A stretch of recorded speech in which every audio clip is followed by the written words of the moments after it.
नमस्कार दोस्तों, मैं डॉक्टर कुलदीप कुमार के सर आप सभी का बहुत बहुत स्वागत करता हूं एक नए बिंदु के साथ और एक नई कड़ी के साथ। तो आज हमारी क्लास जो है वो रीतिकाल से संबंधित है और रीतिकाल की एक छोटी सी क्लास है कि रीतिकाल का जो आरंभ है वो कहाँ से मानना चाहिए, बस इतनी सी बात। और किस कवि को रीतिकाल का प्रवर्तक मानना चाहिए और रीतिकाल का प्रथम कवि कौन है, इस बात को लेकर आज की जो क्लास है, क्योंकि ये थोड़ी अलग क्लास है, किसी के साथ रहेगी तो इस बात को ध्यान में नहीं रहेगा। जैसे मान लो मैं इस क्लास को अगर केशवदास जी के साथ अगर ऐड कर देता हूँ तो कहीं ना कहीं आप केशवदास जी देखकर उस मतलब मेन टॉपिक जो है ये प्रमुख बात है, इससे पूछा जाता है कि रीतिकाल का आरंभ कहाँ से माना जाता है और किस प्रकार माना जाता है, अलग अलग साहित्यकारों के क्या मत है, डॉक्टर नगेंद्र इसके संबंध में क्या कहते हैं, आचार्य रामचंद्र शुक्ल इसके बारे में क्या कहते हैं, रामस्वरूप चतुर्वेदी जी क्या कहते हैं, इन सभी के मत जो क्या है वो आखिर मतलब प्रारंभ कहाँ से मानते हैं और क्यों मानते हैं, ठीक है ना। जहाँ से वो बता रहे हैं वहाँ से ही क्यों मानते हैं, उसके पीछे क्या कारण है, इसी बात को लेकर आज की क्लास है। कहने से तात्पर्य है कि जैसे हम रीतिकाल की बात करें तो जैसे भक्ति काल में भी रीति काव्य नाम का एक टॉपिक है, भक्ति काल में भी भक्ति काल की अन्य काव्य प्रवृत्तियाँ, उनमें रीति काव्य से संबंधित रीति काव्य की एक जो है एक बिंदु है रीति काव्य से संबंधित, डॉक्टर नगेंद्र के हिंदी साहित्य के इतिहास के अंदर वो आपको मिल जाएगा। तो उसमें भी रीति कवि दे रखा है। तो कहने से तात्पर्य रीति काव्य से तात्पर्य यह है कि एक परंपरा प्रणाली का जो लक्षण ग्रंथों की जो रचना की थी एक प्रकार से वो भक्ति काल में प्रारंभ हो गई थी। और उस समय जैसे कृपाराम की हित तरंगिणी है, कर्णेश कवि की कर्णाभरण भूपभूषण श्रुतिभूषण, ये रचनाएं अलंकार संबंधी है, कर्णेश कवि की कर्णाभरण है, ये जो रचनाएं हैं वहाँ से ही, और कृपाराम की हित तरंगिणी जी रस संबंधी रचना है, ये रचनाएं वहाँ से ही शुरू हो जाती है। और सूरदास की जो साहित्य लहरी है, उन साहित्य लहरी जो है उसको भी इससे संबंधित माना जाता है। तो अलग अलग जो विद्वान है वो अलग अलग तरीके से इसका आरंभ मानते हैं। अब हम रामस्वरूप चतुर्वेदी जी की बात करते हैं तो वो कहेंगे कि रचना काल की दृष्टि से तो कृपाराम की हित तरंगिणी मानी जाती है, और व्यक्तित्व समृद्धि की दृष्टि से कि किसी व्यक्तित्व को ऐसा व्यक्तित्व आया था जिसने रीति जो परंपरा थी, जो रीति थी, जो लक्षण ग्रंथ थे उसको समृद्ध बनाया था, मतलब सभी के बीच में प्रचारित किया था, सभी को ये लगा था कि कुछ अलग प्रकार के ग्रंथ लिखे जा रहे हैं, तो वो केशव से मानी जाएगी। अगर हम कहें कि अनवरत चलने की प्रक्रिया की, जिसके बाद लगातार ये परंपरा चल गई थी लक्षण ग्रंथों के लिखने की, तो वो चिंतामणि माने जाएंगे। इस तरह से रामस्वरूप चतुर्वेदी जी ने 3 लोगों को माना था। तो ये सारी प्रक्रिया है, देखते हैं शुक्ल जी कहाँ से मानते हैं, शुक्ल जी ने चिंतामणि को ही क्यों माना है प्रवर्तक, ठीक है ना, और 1643 ईस्वी से ही क्यों मानते हैं इस परंपरा का जो प्रवर्तन है, देखते हैं सारी बातें।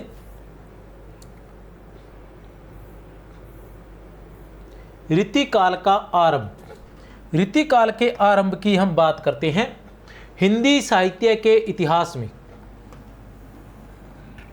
किसमें? हिंदी साहित्य के इतिहास में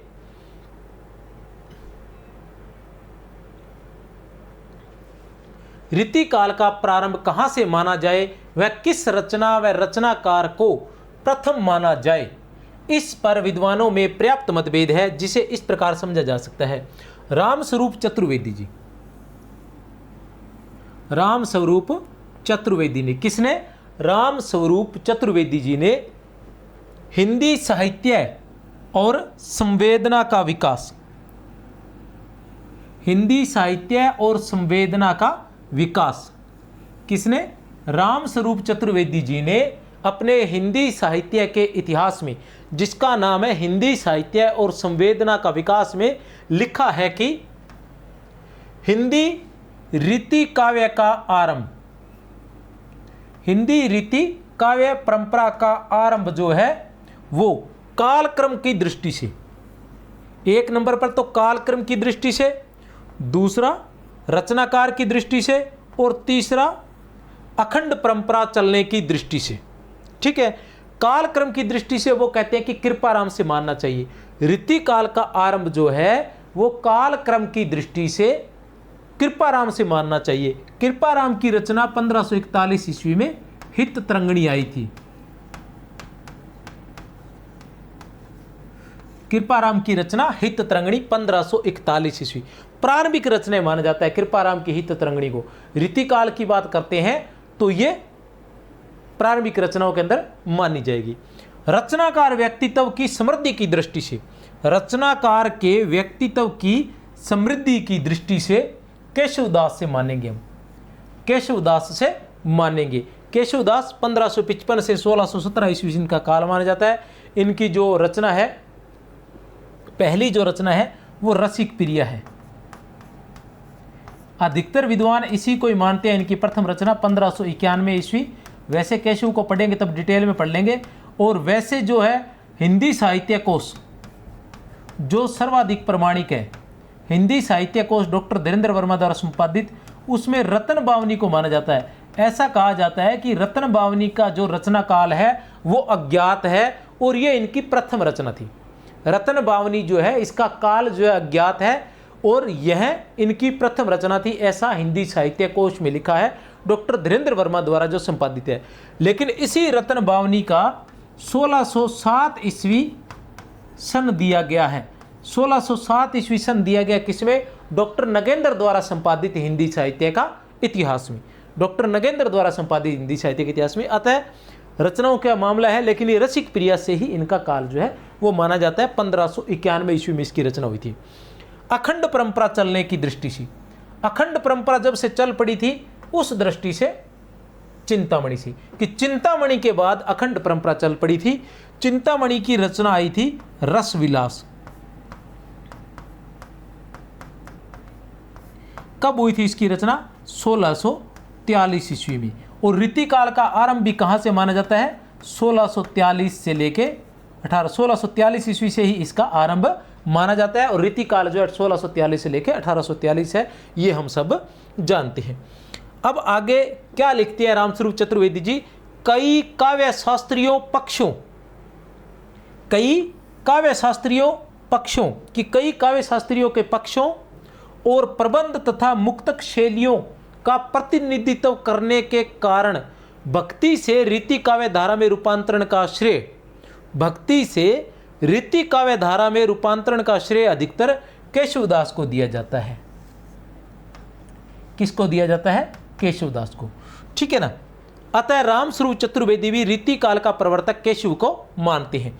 रामस्वरूप चतुर्वेदी रीति काल का प्रवर्तक किसको मानते हैं? केशव को ही मानते हैं। ये भी आगे चलकर अपने क्लियर करेंगे कौन। जैसे मिश्र बंधु केशव को मानते हैं, ये भी केशव को मानते हैं, डॉक्टर नगेंद्र भी केशव को ही मानते हैं, आचार्य रामचंद्र शुक्ल जो है वो चिंतामणि को मानते हैं। उसके कारण मैं पिछली क्लास में बता चुका हूँ और चाहे तो एक बार फिर रिपीट कर दूँ। दो कारण माने हैं उन्होंने, वो दो कारण ये है। एक कारण तो ये है कि केशवदास की जो परंपरा थी, पहली बात तो ये कि केशवदास जो थे उनका काल जो है 1555 से लेकर 1643 ईस्वी माना जाता है। केशवदास का जो काल है, एक कारण क्या है? एक कारण तो ये है कि केशव का जो काल है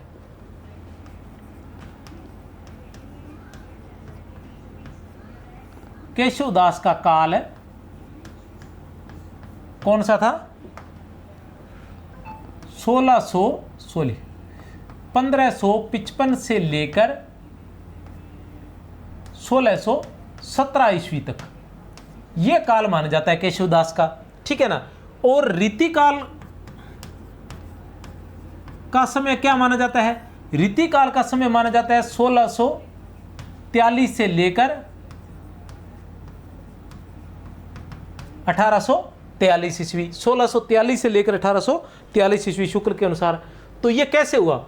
ये तो इसके लगभग ये मानो 30 वर्ष बाद, ठीक है ना, 30 वर्ष बाद की बात है। और ये 1617 तो इनका काल है। और इनकी जो अंतिम रचना आई थी वो 1612 ईस्वी में आई थी। कब आई थी? 1612 ईस्वी में। ठीक है ना। और ये कहना चाह रहे हैं, मतलब कहने तत्रे इसकी वजह से अब ये 30 साल है, लेकिन शुक्ल ने क्या कहा है कि 50 वर्ष बाद,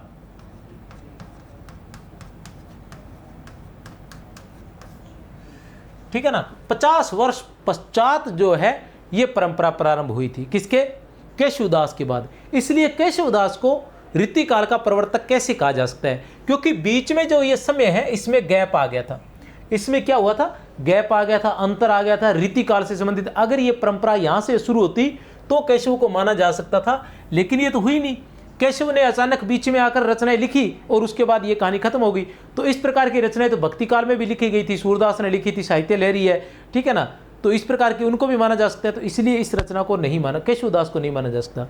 दूसरा कारण ये था कि केशवदास ने भाम्य, दंडी, उद्भटकी,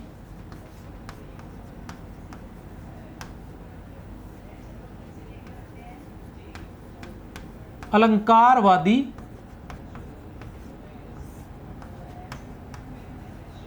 परंपरा का अनुसरण किया था। ये सभी क्या है, अलंकारवादी थे। चाहे भाम्य है, दंडी है, चाहे उद्भट है, ये सभी के सभी क्या थे, अलंकारवादी थे। तो केशवदास ने क्या किया था, भाम्य, दंडी, उद्भट की अलंकारवादी परंपरा का अनुसरण किया था। लेकिन चिंतामणि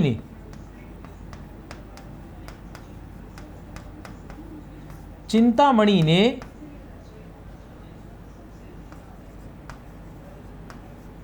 मम्मट,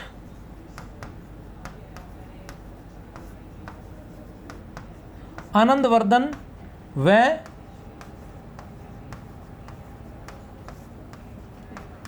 विश्वनाथ की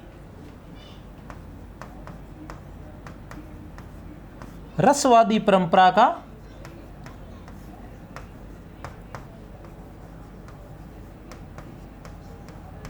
अनुसरण किया था। दूसरा कारण यह है, चिंतामणि ने मम्मट, आनंदवर्धन व विश्वनाथ की रसवादी परंपरा का अनुसरण किया था। और बाद में जितने भी कवि हुए थे वो सभी के सभी रसवादी कवि थे, ऐसा आचार्य शुक्ल कहते हैं। वो सभी के सभी रसवादी थे और उन्होंने चिंतामणि की परंपरा का अनुसरण किया था, इसलिए चिंतामणि को प्रवर्तक मानना चाहिए।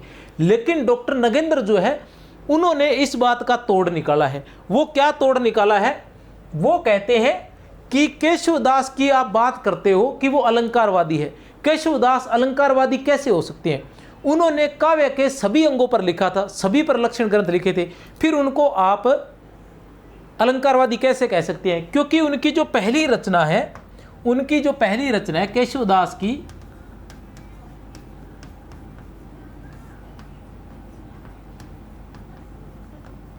प्रथम रचना कौन सी है, केशवदास की प्रथम रचना की बात करें तो रसिक प्रिया है।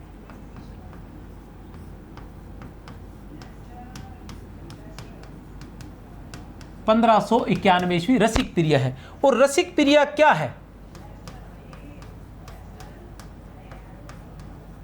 रस ग्रंथ है। इसमें रस का और नायिका भेद का सांगोपांग वर्णन किया गया है, ठीक है। इसमें रस का सांगोपांग वर्णन किया गया, यह एक प्रकार का रस ग्रंथ है। फिर इनको अलंकारवादी कैसे किया जा सकता है। इसके 1591 के 10 साल बाद लगभग उन्होंने कवि प्रिया की रचना की थी। कवि प्रिया की रचना की थी 1601 ईस्वी में, ठीक है ना। यह क्या था, यह एक प्रकार का अलंकार, थोड़ा सिस्टम बंद हो गया था तो क्लास इधर उधर हो सकती है थोड़ा सा। तो अपने बात कहाँ कर रहे थे, बात अपने कर रहे थे कि केशवदास को प्रवर्तक क्यों माना गया है, नगेंद्र ने इसका क्या जवाब दिया है। अभी हम बात कर चुके हैं कि शुक्ल ने चिंतामणि को प्रवर्तक क्यों माना है और केशवदास को क्यों नहीं माना। केशवदास को क्यों नहीं माना, क्योंकि उन्होंने कहा कि वो अलंकारवादी थे। अब मैंने केशव की दोनों रचनाएं बताई थी कि पहली रचना उनकी रसिक प्रिया थी, जो कब आई थी 1591 ईस्वी में, रस सिद्धांत से संबंधित थी। ये डॉक्टर नगेंद्र कहते हैं। डॉक्टर नगेंद्र कहते हैं कि केशवदास क्यों प्रवर्तक है, शुक्ल की बात का विरोध करते हैं।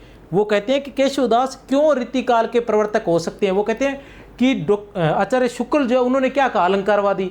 तो डॉक्टर नगेंद्र कहते हैं कि वो अलंकारवादी कैसे हो सकते हैं। उनकी 1591 में पहली रचना जो है वो रसिक प्रिया आई है और 1601 में उनकी कवि प्रिया आई है जो छंद अलंकार से संबंधित है।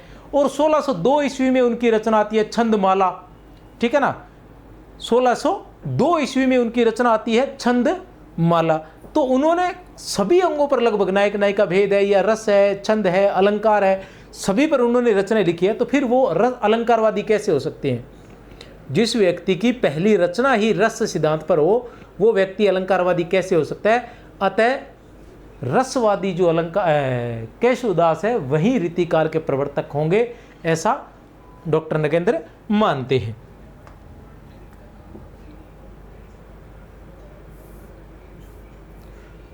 रामस्वरूप चतुर्वेदी के अनुसार रीतिकाल के अंतिम प्रसिद्ध आचार्य भिखारीदास है। अंतिम प्रसिद्ध कवि नहीं, अंतिम प्रसिद्ध कवि पद्माकर है। ये बात बीच में मैंने लिखी हुई थी, ऐसे नोट्स के रूप में आ गई है, ठीक है ना, तो थोड़ा ध्यान रखें, बात महत्वपूर्ण है इसलिए ऐसे बीच में आ गई और मैंने काटी भी नहीं। रामस्वरूप चतुर्वेदी के अनुसार रीतिकाल के अंतिम प्रसिद्ध आचार्य भिखारीदास है। रामस्वरूप चतुर्वेदी के अनुसार, ये ध्यान लगा लेना, किसके अनुसार? रामस्वरूप चतुर्वेदी के अनुसार अंतिम प्रसिद्ध आचार्य भिखारीदास है। अंतिम प्रसिद्ध कवि नहीं, अंतिम प्रसिद्ध कवि तो पद्माकर है। अर्थात रामस्वरूप चतुर्वेदी ने अंतिम आचार्य किसको माना है? तो भिखारीदास को। और अंतिम कवि किसको माना है? तो पद्माकर को। अंतिम आचार्य किसको माना है? भिखारीदास को। और अंतिम आचार्य किसको माना है? पद्माकर को। डॉक्टर नगेंद्र लिखते हैं, केशव रीतिकाल के प्रवर्तक कहलाने के सहज अधिकारी कहे जा सकते हैं। रीतिकाल के प्रवर्तक कहलाने के सहज अधिकारी कहे जा सकते हैं, ऐसा कौन कह रहे हैं? डॉक्टर नगेंद्र। डॉक्टर नगेंद्र लिखते हैं, रीतिकालीन आचार्यों में चिंतामणि का नाम सबसे पहले लिया जा सकता है। ये सारी बातें हिंदी साहित्य का इतिहास 235 पर और हिंदी साहित्य का इतिहास 286 पर, दो जगह वो लिखते हैं। एक जगह वो ये लिखते हैं कि आचार्य केशव रीतिकाल के प्रवर्तक कहलाने के सहज अधिकारी कहे जा सकते हैं। यहां वो किसको प्रवर्तक मान रहे हैं? केशवदास को। डॉक्टर नगेंद्र के अनुसार आचार्य केशव रीतिकाल के प्रवर्तक कहलाने के सहज अधिकारी कहे जा सकते हैं।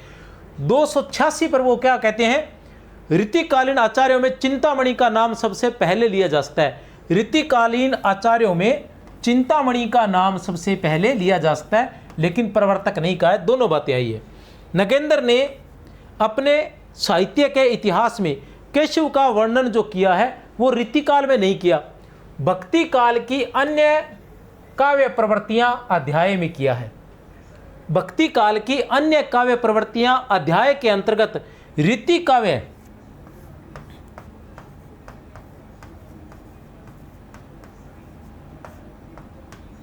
के अंतर्गत किया है। भक्ति काल की अन्य काव्य प्रवृत्तियों के अंतर्गत उन्होंने रीतिकाल में नहीं किया। रीतिकाल के भक्ति काल जो है, भक्ति काल के बाद वो एक अध्याय और रखते हैं, उसका नाम है भक्ति काल की अन्य काव्य प्रवृत्तियां।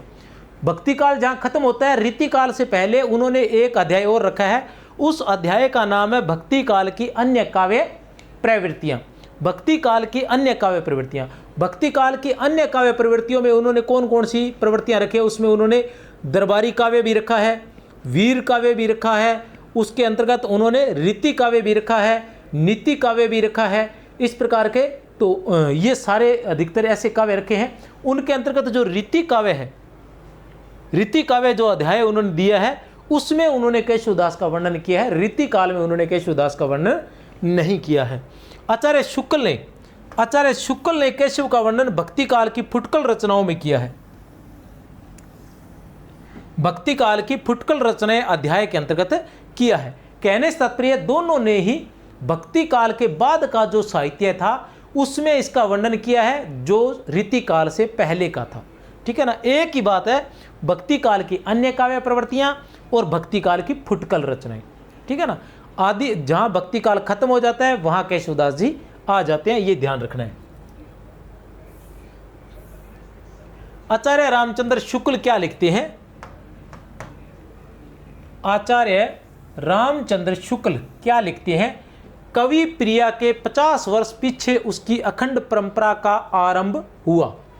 कवि प्रिया के 50 वर्ष पीछे उसकी अखंड परंपरा का आरंभ हुआ। यह परंपरा केशव के दिखाए हुए पुराने आचार्यों भाम्य, उद्भट आदि के मार्ग पर न चलकर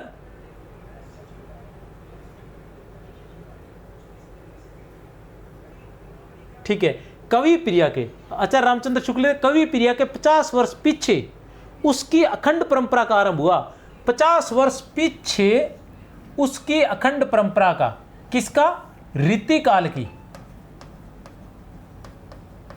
रीतिकाल की अखंड परंपरा का आरंभ हुआ। यह परंपरा केशव के दिखाए हुए पुराने आचार्यों भाम्य, उद्भट आदि के मार्ग पर न चलकर प्रवृत्ति बाद के जो आचार्य थे उनके परिष्कृत मार्ग पर चली। फिर आगे चलकर आचार्य रामचंद्र शुक्ल जी एक बार फिर से लिखते हैं, क्या लिखते हैं? हिंदी में केशवदास ने सर्वप्रथम सभी काव्यांगों का निरूपण शास्त्रीय पद्धति से किया। अब यहाँ शुक्ल ने ऐसा लिख दिया खुद ने, अब ये ऐसा क्यों लिख दिया मुझे नहीं पता, ठीक है ना। यहाँ शुक्ल ने लिखा है हिंदी में केशवदास ने सर्वप्रथम सभी काव्यांगों का निरूपण शास्त्रीय पद्धति से किया, किंतु हिंदी में रीति ग्रंथों की परंपरा केशव के 50 वर्ष बाद प्रारंभ हुई। ये सभी वाक्य बहुत ही महत्वपूर्ण है आचार्य रामचंद्र शुक्ल के इतिहास से। केशव का काव्यांग निरूपण भाम्य और उद्भट की परंपरा का है। केशव का काव्यांग निरूपण जो है वो भाम्य और उद्भट की परंपरा का है। एक जगह आगे चलकर वो ये भी कहते हैं कि भाम्य, दंडी, उद्भट की परंपरा का है, तो चिंता ना करें। जबकि बाद के आचार्यों का काव्यांग, बाद के जो आचार्य थे उनका काव्यांग आनंदवर्धन, मम्मट एवं विश्वनाथ की परंपरा का है, जिसका प्रारंभ चिंतामणि के रस विलास से होता है, जिसका प्रारंभ चिंतामणि के रस विलास से होता है। समझ गए? अब आता है इसका मतलब यह कि चिंतामणि को मानते हैं। फिर आचार्य शुक्ल लिखते हैं, आचार्य रामचंद्र शुक्ल लिखते हैं, क्या लिखते हैं?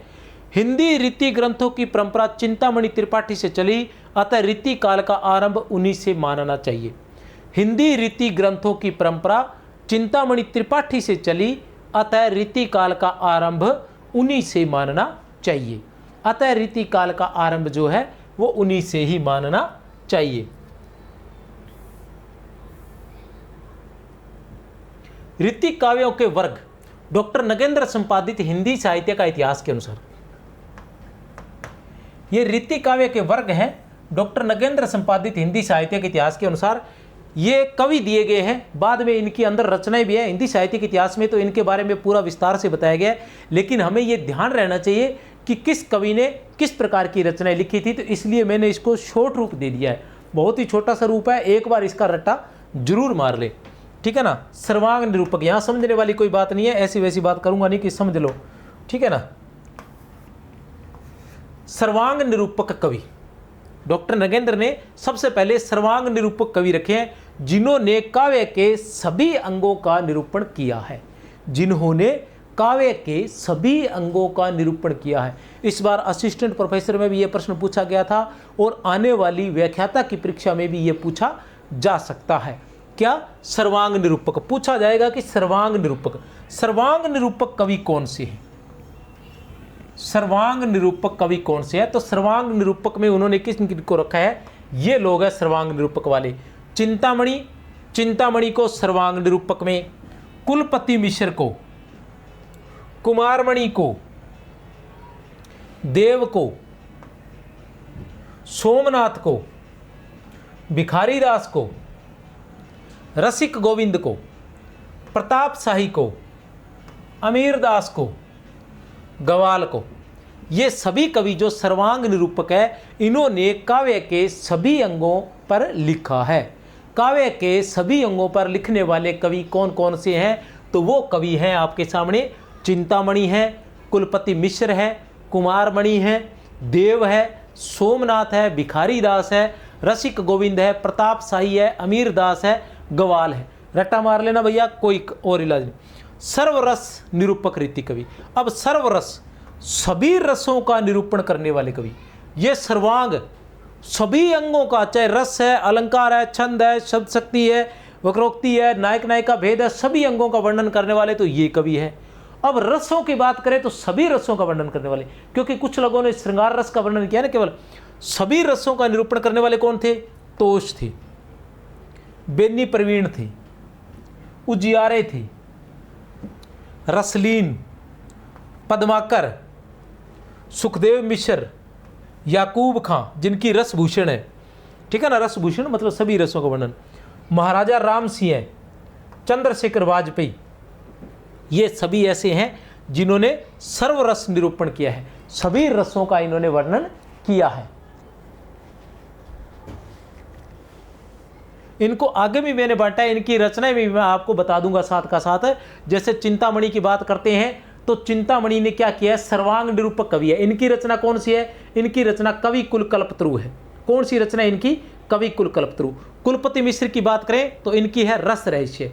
कुलपति मिश्र की कौन सी है, रस रहस्य। चिंतामणि की कौन सी है,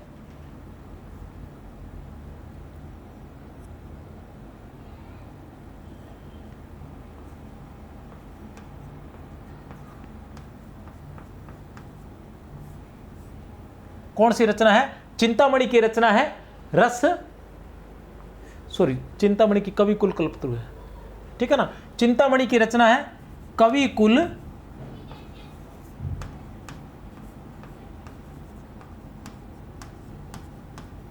कल्पतरु। चिंतामणि की रचना है कवि कुल कल्पतरु। चिंतामणि की कौन सी रचना है, कवि कुल कल्पतरु। और अब से आपसे दो बातें पूछी जा सकती है, कौन कौन सी, कि सर्वांग निरूपक कवि कौन सी है और इनमें से कौन सी रचना जो है सर्वांग निरूपक से संबंधित है, तो वो कौन सी आएगी, कवि कुल कल्पतरु। चिंतामणि की जो रचना है, बात करते हैं कुलपति मिश्र की तो रस रहस्य। कुलपति मिश्र की कौन सी रचना है, रस रहस्य है, जो मम्मट के आचार्य शुक्ल ने जिसे मम्मट के काव्य प्रकाश का छाया अनुवाद माना है, ठीक है ना। उसके बाद हम बात करें सोमनाथ की, तो सोमनाथ की रचना है रस पीयूष निधि। सोमनाथ की रचना की हम बात करते हैं तो सोमनाथ की कौन सी रचना है, रस पीयूष निधि। सोमनाथ की कौन सी रचना है, रस पीयूष निधि है। सोमनाथ की कौन सी रचना है, रस पीयूष निधि। अब अमीर दास की रचना, अमीर दास की रचना कौन सी रहेगी, अमीर दास की रचना रहेगी यहां सभा मंडन। कौन सी रचना रहेगी अमीर दास की, अमीर दास की सभा मंडन।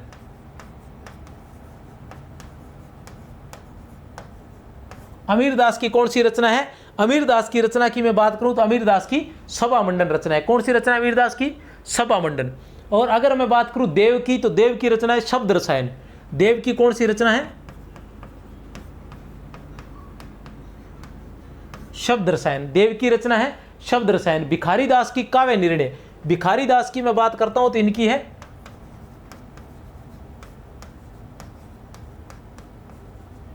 काव्य निर्णय। भिखारी दास की कौन सी रचना है, भिखारी दास की रचना की मैं बात करता हूं तो काव्य निर्णय है। उसके अलावा कौन कौन से हैं, ग्वाल कवि आ गए,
ये इनकी प्रमुख प्रमुख रचनाएं हैं। इनके बारे में थोड़ा सा आपको ध्यान है, और कोई जानकारी होगी तो मैं दे दूंगा आपको, ठीक है ना। इनकी अलग से एक वीडियो बनाई हुई है, वीडियो क्या मतलब अलग से नोट्स बने हुए हैं, लेकिन वो अभी मुझे मिले नहीं है, ठीक है।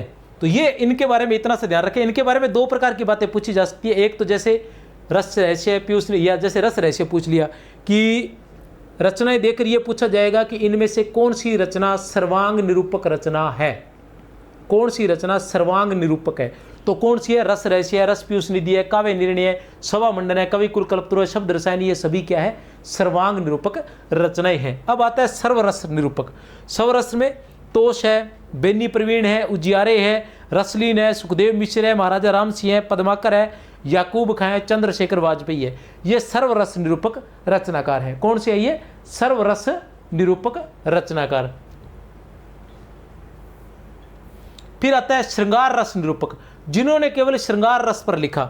श्रृंगार रस वाले कौन है, याद रख ले, जैसे मतीराम है, कृष्ण भट्ट है। अब जैसे ये है, इनको याद कर ले, ये महत्वपूर्ण दो ही है। कौन है, श्रृंगार की बात करें तो मतीराम है। कौन है, मतीराम, जिनकी रचना शायद रसराज है, रसराज जो श्रृंगार पर है, मुझे जहां तक याद आ रहा है रसराज है, ठीक है ना। नायक नायिका भेद निरूपक, अब नायक नायिका भेद निरूपक की बात करें तो कालिदास त्रिवेदी, बहुत ही महत्वपूर्ण है, याद रख लेना। कौन है, कालिदास त्रिवेदी। अलंकार निरूपक रीति कवि, अलंकार निरूपक रीति कवि जिन्होंने अलंकारों पर लिखा, जसवंत सिंह है, मतीराम है, पद्माकर है। अब आप डबल नाम देख रहे हो तो वो ये है कि इन्होंने जिस जिस चीज पर लिखा है, मतीराम ने श्रृंगार पर भी लिखा है और अलंकार पर भी लिखा है, ठीक है ना। पद्माकर है, गोप कवि है, दुल्ह कवि है, रसिक सुमति है, रघुनाथ बंदीजन है, गिरधर दास है, रसरूप है, सेवादास है, भूषण है। इन्होंने अलंकारों पर, ठीक है ना, भूषण की है ना, शिवराज भूषण, शिवराज भूषण वो अलंकारों पर ही है, ठीक है ना। छंदो निरूपक रीति कवि जिन्होंने छंदों पर लिखा है। छंदों पर लिखने वाले कौन कौन आ गए, मुरलीधर भूषण, मतीराम, माखन, राम सहाय, सुखदेव मिश्र, दशरथ। रीतिबद्ध काव्य, रीतिबद्ध काव्य में सेनापति, नेवाज, रसनिधि, हठीजी, सेनापति, नेवाज, रसनिधि, हठीजी, बिहारी, विक्रमादित्य, वृंद, पजनेश, नृपशंभु, राम सहाय, कृष्ण कवि, बेनी बंदीजन, ये सब वाजपेयी, बेनी वाजपेयी। बिहारी को भी इन्होंने रीतिबद्ध कवियों में ही रखा है डॉक्टर नगेंद्र ने। रीति मुक्त काव्य की बात करें तो घनानंद, बोद्दा, आलम, ठाकुर और द्विजदेव। घनानंद, ठाकुर, द्विजदेव, बोद्दा और आलम, ये सभी रीति मुक्त कवि है। डॉक्टर नगेंद्र के हिंदी साहित्य के इतिहास में बिहारी को रीतिबद्ध कवियों में ही रखा गया है, रीतिबद्ध कवियों में ही इसका वर्णन किया गया है।